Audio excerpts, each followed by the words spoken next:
as teachers, we're still sitting back saying, oh, you're really good with a computer, you're really good with that skill set. As far as students are concerned, technology is a way to achieve something, and that's all it is, just some way of achieving something. So we actually need to set tasks to let the students achieve, and then let them use whatever they want to achieve that with. This is the future, is where people really are communicating through mobile devices. And so this is the opportunity to really bring the C back into ICT. Some of the best ideas me and Robert have seen from kids who they could just come up with these remarkable ways of doing things. And you go, that's brilliant, how did you come up with it? Oh, I just played. And that's where Telecom can play a huge role. Somewhere along the lines, New Zealanders have somewhat disconnected from it somewhat. And yet they have the potential. They've got the brains, they've got the drive, they've got the talent, they've got the know-how, of course, and they've got the connections to really make a huge change in New Zealanders' lives. And I'm not just talking about one or two people either. I'm talking about everybody from 2-year-olds right up to 102-year-olds. There's one student who just delved into the creative side of what he's producing. He told the geographic story, but it was a really interesting way he told it. This guy, pictures, this is what they're saying, pictures. It was just wonderfully creative. And that was his comment about it afterwards. It allowed him to be creative. It wasn't just this one student. It was a connection with other people in the whānau, it was a connection with his roots, it was a connection with his creative self and what he wanted to achieve. And some of the best and brightest ideas come from people you wouldn't have expected from. Whilst we're still teaching a curriculum that's focused on assessment at the end of the year, we can't allow creativity because our job as teachers is to get our students through to that point. So we actually do need to look at the job of the teacher and start deciding, what can we do to change that? Yes. Now that's a really big fundamental shift. That's beyond what we can do. Yes. But those questions need to be asked. Schools or institutions are running the risk of being pen and paper islands of digital sea. Telecom has acquired these remarkable world-class innovation technologies. They can point the right direction, they can provide the skill sets and all to make sure institutions such as schools, or any institution for that matter, don't turn into pen and paper islands in a digital sea. They could be a change agent to make that happen. And I think that's what schools need. They need an outside agent that says, hey look, let's have a look at what you're doing. Here's some new ways we can do things. Here's some interesting outcomes in the way that we can do this. Does this change your perception? Hence where Telecom can come along saying, have you considered this? Have you tried that? We've got the technology, we've got the brains trust, we've got the tools, we've got the talent, let's make it happen. And then once we've done it, let's showcase the best we've got to the rest of the world. One of the roles that New Zealand and New Zealanders can play to the rest of the world, we can act as a beacon for one or two things really well. You look at the generations of remarkable innovators we've had coming through education, and that's what Telecom needs to do. They need to go out there and say, right, here's old thinking, what can you add to it?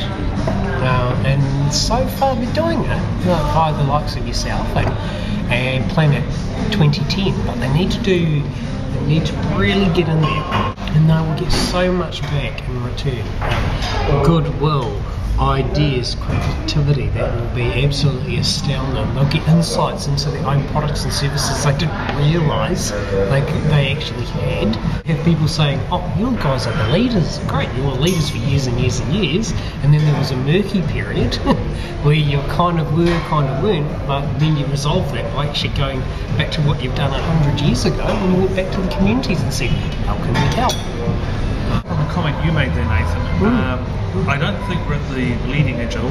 No. In fact, we're in danger of being swamped by the coming technologies. It's there now, it's happening now. So if we don't grab it now, it will be too late. You look at the raft of products, the iPad, the iTouch, the iPhone, all sorts of products that are coming that are mobile enabled already. It's here now. We need to grasp that now. We can't sit back and wait to see what happens. It will be too late. So how much are we talking about? Not much at all. We're talking about an internet connection, we're talking workshops, and we're talking about one or two people actually following these people through and recording. That's it. We're not talking about, right, here you go, here's $50 million. That is not it, and there never will be that either. The question for the telcos is how can they enable life? How can they provide a platform that enables people to do things? We can't predict what services are going to become important out there. I mean, 10 years ago, who would have thought of YouTube or Twitter?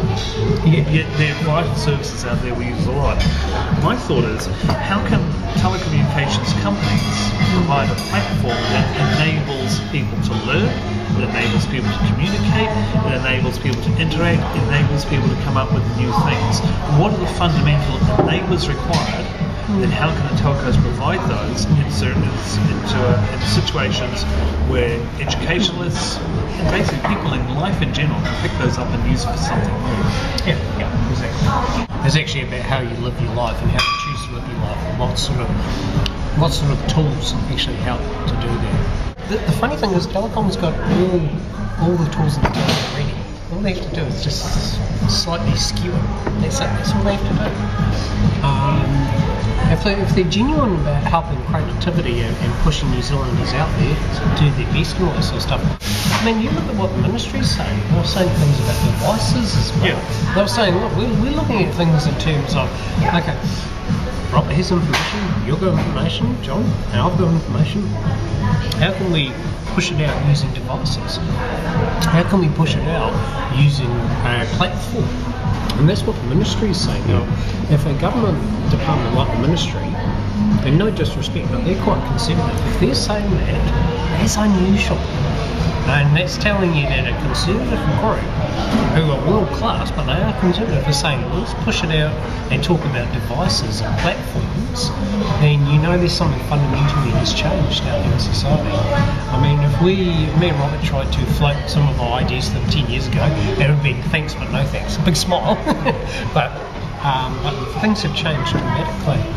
I walked away going, wow, I need to, I'm deeply conservative compared to some of their thinking, and that surprised me. And I was like, oh, that's extraordinary, because I thought they would say it's all about infrastructure, it's all about cable, it's all about copper, it's all about... And they said, yeah, that's all important, but it's also...